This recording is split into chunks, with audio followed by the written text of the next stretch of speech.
Hey guys, Mike Thompson here, 1/3 of the Stylist League. Very happy to be with you. Thank you so much to Maxon for inviting me on to talk to everyone about my experiences with the software. You may know me from such streams as ZBrush Live and the Stylist League, where we use ZBrush all the time to sculpt cool things and have on people and do stuff.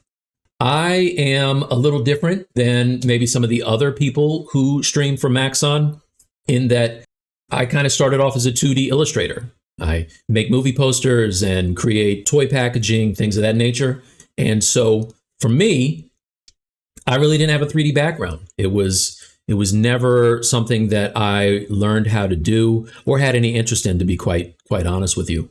So the way I started using it was I was working on some G.I. Joe stuff for Hasbro, and I was having a difficult time with the gear. Like they have all these packs on and straps and helmets and hats and all this stuff.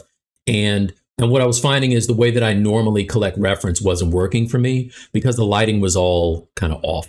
The character might have a, be lit from one side on the helmet, and then on the gear, it's lit from another side. And for a painter, that just kind of looks wonky. So what I did was I talked to a friend of mine who told me about ZBrush, and I started using it to just make, really kind of rough shapes of the things that I needed and use that as reference for my painting. And I found that my lighting was much better. It was very consistent.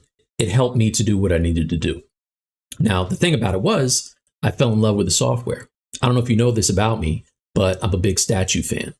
I also like superheroes.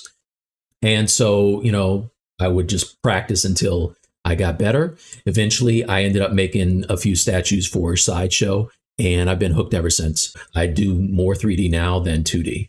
So big shout to Maxon. Thank you so much for having me on, and I hope everybody enjoys the rest of the summit.